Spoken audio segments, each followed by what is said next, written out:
Hey there! Over the last couple weeks, I've been doing my usual deep dive testing with Rivian's universal hands-free system, and there's a lot to unpack here.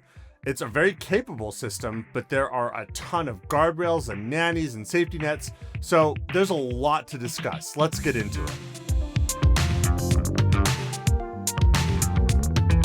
As I've been doing my deep dive testing on universal hands-free, the conclusion that I've basically come away with is it's a much more capable model than we've ever seen from Rivian before, and it shows a lot of promise for where they're going. It's a great foundation, but there is still a lot that it has to learn, and Rivian, taking a more cautious approach as they do, has put a lot of safeguards and nannies and all kinds of safety nets that are on the universal hands-free system.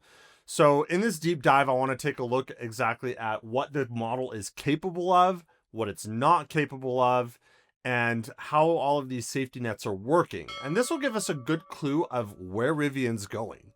So let's get into it. Before we get into the limitations that I found with my testing, I want to go over real quick the official limitations as stated by Rivian on the release notes. So I've got the notes up right here, and they have a list of things that the model cannot do.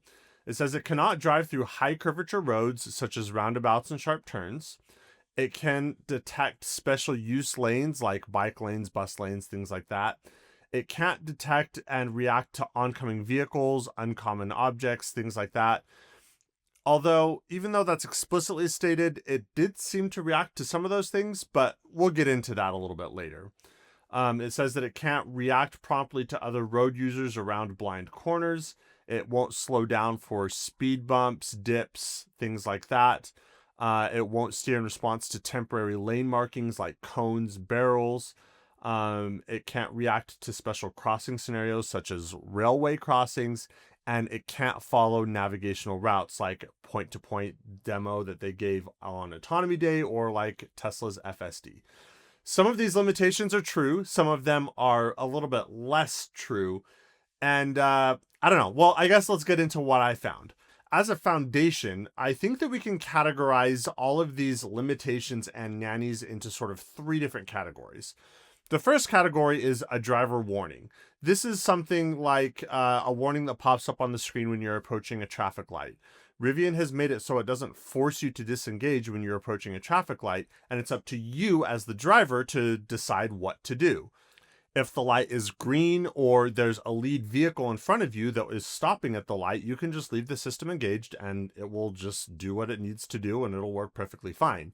However, if you're the lead vehicle and the light is turning red, then you'll need to disengage. So these are limitations that I would consider to be a driver warning. You as the driver are still supposed to be in charge of the vehicle, and it's up to you and your best judgment how to engage or disengage the system. The second kind of limitation that I noticed is what I'm going to call an external limitation. This is a rule that is enforced by a system that is outside of the AI driving model itself. This is something like, for example, geo-locking certain features to a mapped area. And yes, while UHF did get rid of a lot of the geo-locking, there is still some geo-locking in play, and we'll come back to that. But these are limitations that are from outside of the AI model that are being imposed on the driving model itself. And the last kind of limitation is what I'm going to call an internal limitation. This is a rule that is supposed to be enforced by the AI model. A great example of this is that for the current version of Universal Hands-Free, Rivian is very much advertising it to work on clearly marked lanes. So roads without lane markings are outside of those parameters. And so it's up to the AI driving model itself to notice when there's a road with no lines and not engage in those situations. And these internally managed and enforced rules are usually kept. Usually. The AI model doesn't necessarily follow all the rules exactly. So we'll come back to that in just a moment. All right, now that we've laid the foundation for different kinds of rules that exist on the AI driving model, I want to talk about what the model is actually capable of and what it's not. I want to talk about specific instances of these rules coming into play and why Rivian chose to implement them or not implement them as they did. Real quick though, if you find these videos interesting and you're buying a Rivian, use my referral code down below. It'll give you up to 500 points on the Rivian shop, and you'll get 3 months of free charging on the Rivian Adventure Network, which is pretty cool. Also, a little disclaimer, as always with my deep dive testing, although a lot of the evidence seems fairly conclusive, none of my findings have been explicitly confirmed by Rivian. But without further ado, let's get into what I found. The first thing I want to talk about is lane changes. And this is unfortunately where that geo-locking comes into play, at least one of the places. We have a geo-lock in place that automatic lane changes, what Rivian calls lane change on demand, is limited to pre-mapped highways. Basically, where highway assist used to work in the previous software version, that's where automatic lane changes are allowed. And this is an example of one of those external rules. It's a system that is operating outside of the AI model that will not allow that model to perform a lane change operation outside of these parameters. Now, one interesting thing about how this geo-locking is implemented, it's using HD mapping. As a quick recap, HD mapping is not what you typically find on like Google Maps or Apple Maps or any sort of typical navigation. HD mapping is a high level of detail that contains exactly the number of lanes, how wide the lanes are, where they're located, specific curvatures, and even in some cases like the height of curbs. It is highly detailed HD mapping information. And previous versions of Highway Assist were extremely reliant on this HD mapping information to double check what the cameras were seeing. At this point, the AI model is capable enough that it can rely entirely on what it's perceiving, what it's seeing around it, and it doesn't need to rely on this HD mapping for lane centering as it used to, which is why universal hands-free works at all in a place where it didn't work before. If you want to know a little bit more about how HD mapping works and how it was implemented, I had an entire video that I released just before Rivian's Autonomy Day talking about that, and you can find that here. So going back to lane changes, how do we know that HD mapping is being used for lane changes? This actually came from findings from Jose from Rivian Tracker. When he was doing his testing, he found that there was a new lane that had been added to the freeway that wasn't part of the pre-mapped system. So under Highway Assist, it wouldn't operate in that specific lane at all because there was no HD mapping there. And in this version, although it doesn't rely on mapping for the lane centering, he found that he could not lane change into or out of that lane automatically. And the fact that it was a lane by lane specific geo-lock, that's telling us that they're using HD mapping. Google Maps or Apple Maps wouldn't have that precision level of GPS detail to know which lane. So that's kind of an interesting use case. I'm not entirely sure that they're using the HD mapping to perform the lane change itself. I think the AI model is most likely just using its own perception to perform the lane change, but they are still using that HD map to geo-lock it, which is kind of interesting. And I think there might be a couple of reasons for this. And you can kind of get a hint for this when you're trying to do a lane change off of a pre-mapped highway.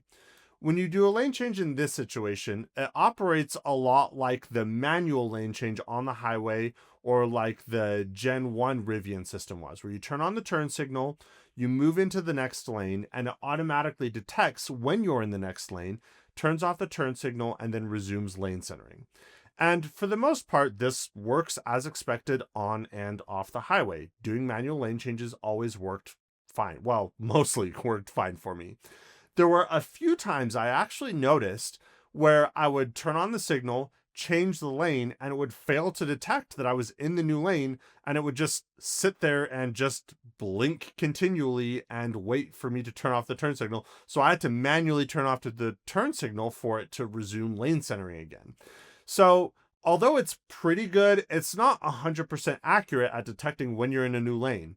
And if you're going to be doing automatic lane changes, that's a rather important thing to nail. My suspicion as to why this is happening off the highway has less to do with mapping and more to do with the fact that, generally speaking, on highways, all of the lanes are very clearly marked and it's very easy to tell what's happening. However, when you're off the highway, the roads aren't necessarily as clearly marked or as clean cut to the computer. And so at this point, it's not able to as accurately perceive that. So it's possible that HD mapping is being used for the actual lane change, but I suspect at this point, it's more just being used for geo-locking. I think the more important reason for that geo-locking is determining which lanes you're allowed to change into and which ones you aren't allowed to change into.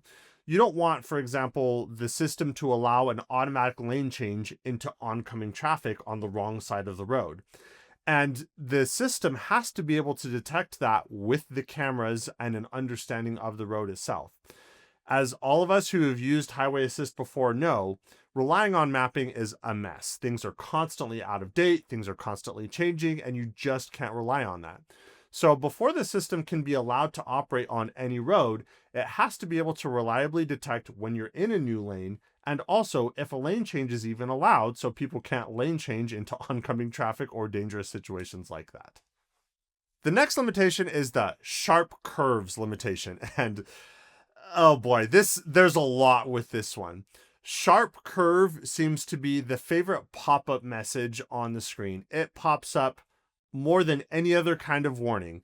Sometimes it's just telling you there's a sharp curve ahead and it wants you to touch the wheel, but it will stay engaged. Other times it tells you there's a sharp curve ahead and it wants you to disengage the system. And it seems a little bit all over the map when it does this. Some logical places where it does it seems to consistently do it for roundabouts. Sure, that is a sharp curve. That's a weird way to word that, but yeah, okay, that makes sense. And the release notes did explicitly say roundabouts are not something the system can handle. But the funny thing about this warning is it is so inconsistent. I've seen it take some extremely sharp curves that the previous highway assist could never dream of, and it does it without a peep, no complaint, and it executes it perfectly. I've had other times where it pops up and makes me take over on a straight section of road with a very gentle curve at the end of it. So it all seems a little bit weird how this is happening. This to me feels like a limitation that is being driven more by map data than it is what the AI model is actually seeing in the world. And the reason I say that is there's one specific lane of the interstate near where I live that has always been problematic. Back in the highway assist days, in previous software versions, it actually would make me disengage if I was driving in this one specific lane because it said the map data was ending. And, there's nothing different about this lane. It was just like the rest of the highway. It just is a bit of HD mapping data that is misaligned. And on this same section in exactly the same spot in exactly the same lane, now I'm seeing an interesting behavior where there's a very long straightaway with a very gentle curve at the end. That is nothing that the system is incapable of handling. It could handle it perfectly if it was allowed to. But it pops up and prompts me to take over. And even for a half second, it flashes up a traffic light warning, which doesn't make sense because there's no traffic light on the interstate. We'll come back to that one in a second. But this seems to indicate that this is a map-driven warning. Anytime that it sees on the map that there's a roundabout coming up or a curve that it deems above the allowed radius, then it prompts the user to put your hands on or take over. And in my opinion, this specific limitation is a little bit too heavy-handed. It definitely does take control in places where the model is not yet capable of performing that task. But at the same time, it takes away control in a lot of places that it really shouldn't be. It's a little overly restrictive based on mapping data. So hopefully at some point they're able to refine the behavior, and as the system gets more advanced and can take more turns, they can loosen the reins, so to speak, on the sharp curve thing. So I mentioned that whole traffic light warning popping up. Let's come back to that. The way that the system handles this is it simply pops up a warning but allows you as the driver to take action on it. So once again, this is a level 2 system, meaning that Rivian is counting on you as the driver to always be attentive and watching and take over where necessary. So you as the driver can use your best judgment. They're not going to make the system ridiculously annoying to go through traffic lights because you would be turning it on and off constantly. So instead, they let you make a judgment call. If the light is green and the way is clear, go ahead, leave it engaged. If you have a lead car in front of you that stops at the traffic light, your vehicle will stop behind that vehicle and it will handle it perfectly. However, if it's a red light with no lead vehicle, then you need to take over. And unfortunately for stop signs, you just always need to take over because it won't stop for those in a normal way. And these pop-up messages also seem to be based on mapping data. Anywhere that Google Maps indicates that there's a traffic light, you'll see the warning pop up. And in the case of the misaligned map data on the highway, it popped up there too for a brief second. The interesting thing, though, is even though all of those warnings are just based on mapping data, it does seem that the model is at least aware of traffic lights. Even though it doesn't act on them yet, it does seem to understand them. It navigates intersections perfectly, almost always crossing the intersection when there's no explicit lane lines to tell it how to cross the intersection. But furthermore, with the light itself, I have felt some reactions to it when it comes to the speed control. I'll get more into the speed control a little bit later, but it does hint at that. And speaking with some of the engineers on Autonomy Day when they were giving their point-to-point demo, they did mention that the model, as it stands today, does recognize stop signs and stoplights. It doesn't necessarily do anything with it yet, but the understanding is there and you can feel it. Like I said, we'll come back to that when I get to the speed control portion. But the next limitation we're going to talk about is unmarked roads. And this one is interesting because this one has to be enforced by the AI driving model itself. It can't be an externally enforced rule. There is no database or map in Rivian's system that specifically has a list of every road that's marked and every road that's unmarked. And even if that did exist in Rivian's system, that would be impossibly hard to keep on top of and keep current. So it's up to the AI model itself to determine which roads have lines on them and are valid for operating and which ones aren't. And for the most part, it follows the rules. This is a parameter given to the AI that it follows pretty well, but not every time.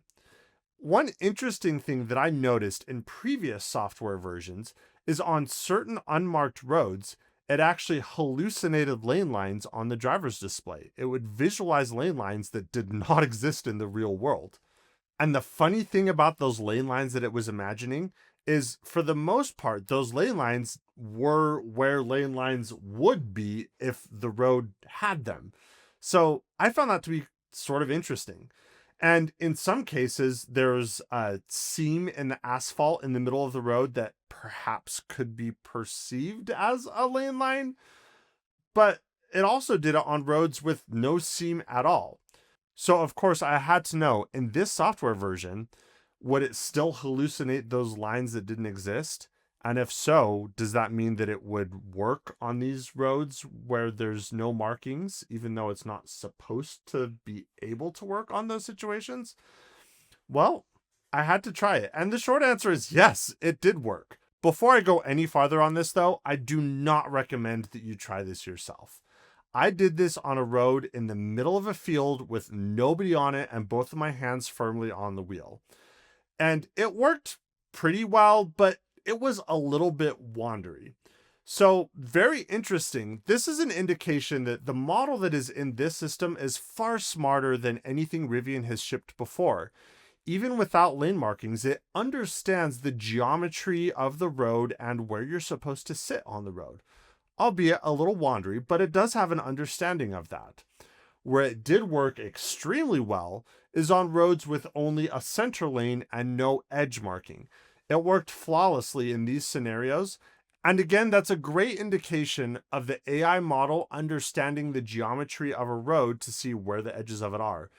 In fact, one new thing with this software version that I was noticing is on roads where it wasn't hallucinating lane lines, it still was able to understand the edges of the road and display them fairly accurately. So that's a big plus. This does, however, lead us to a pretty big regression that a lot of people have been noticing online, and that is the regression of turnoffs. With HD mapping data, if there was a freeway exit that branched off the side of the road, it was able to tell that the lane that you were in was continuing straight and not be fooled by the diverging and widening lane lines there. In Utah, this isn't so much of an issue because all of the exit lanes have shadow markings that clearly indicate where the lane is supposed to continue going. However, I did notice it in a few off-highway scenarios where there were similar kinds of turnoffs. And in many cases, the system didn't really quite know which lane to follow, and it would jerk and try to take a lane that it wasn't supposed to. And these turnoffs ended up being sort of an issue. And this is a natural growing pain when you're moving away from relying on HD mapping data and just on what the vehicle sees. So hopefully in future versions of the model, this won't be so much of an issue. And that brings us to the last control point, speed control. Now, speed control is not anything new for the Rivian Autonomy system. This has existed for a long time in highway assist, where it would slow down on some sharper curves to be able to handle the turn a little bit more comfortably. And this has come into play a lot more with universal hands-free. And the way that it's implemented definitely shows, again, that the model that they're using has much more situational awareness than any other previous version of the Rivian Autonomy system.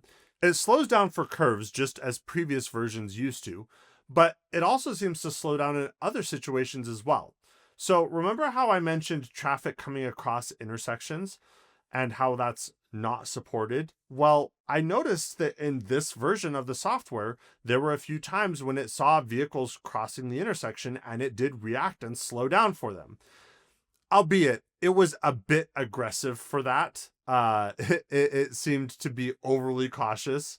And likewise, when slowing down for turns, it seemed sometimes to slow down a little bit too much for turns. On a mountain pass road that I was testing it on, I actually had to hit the accelerator to override its speed control a few times because it slowed down so much that I feared that I would get rear-ended by a driver who wasn't paying attention flying around a corner. So definitely overcautious, but I think it's a really great sign that it's getting more situational awareness. This is another one of those things with the model that's gonna have to get finer tuning over time so that the system can slow down where it's supposed to and keep up speed where it needs to. And in this case, even though it was overly cautious in a lot of situations, it handled a lot of other situations extremely well. One situation that I was just floored by the improvement of this system over previous versions was this underpass. This was a commuter lane that previously did work under highway assist, but it would never work on this section because it's very challenging. It's a tight curve, you have to slow down for the curve, and it's an underpass where lighting conditions are extremely challenging. You can even see in the camera B-roll here that I was capturing that the camera had to take some time to adjust to the lighting under the underpass, and then again when we came out. But it handled it all beautifully. So we just spent a lot of time talking about the rules and the limitations and what the model can't do, but taking a step back, this is a huge leap forward. Even though there's a lot of different nannies and safety nets, it's very clear that this system has a lot more awareness of the world around it, and that is very important for point-to-point autonomy.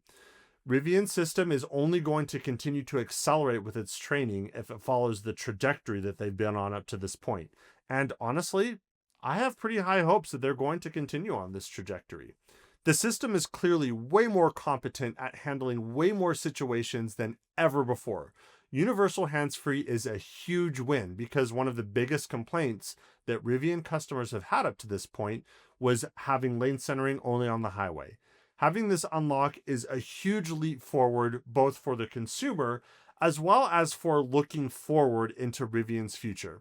It's very clear that even though this model is much more capable than ever before, there's still a lot for it to learn. So all of these different nannies and limitations, for the most part, I can see why Rivian put them in place. Genuinely, they're allowing the model to operate almost to its full potential while keeping the driver safe in these situations. And as the system gains more and more capabilities, I think that we'll see these reins loosen a little bit. As for right now, there's a few things that I think that Rivian could do immediately, even before the model gets too much better. And that is the external map-based limitations. The limitation on curvatures is very inconsistent and can be frustrating. And I've also heard from a lot of people that live in states where they have overhead gantries that do automated toll billing, that it will make them disengage for that, even though you just drive through at full speed. So there's a few mapping limitations that I think could be made a little bit less aggressive. But for the most part, I feel like this is a win. It's definitely a step in the right direction. And moving forward, we have a lot of software that I'm very eager to test out and do deep dives on. Coming soon, we have Rivian Assistant. Get subscribed because I will definitely be doing a deep dive on that. I'm going to be doing a road trip test to do long distance testing with universal hands-free, which is where that system shines right now. So make sure you're subscribed so you don't miss any of that, and I'll see you on the next one. Also, as a disclaimer, as always with my deep dive testing. As a quick disclaimer, although a lot of...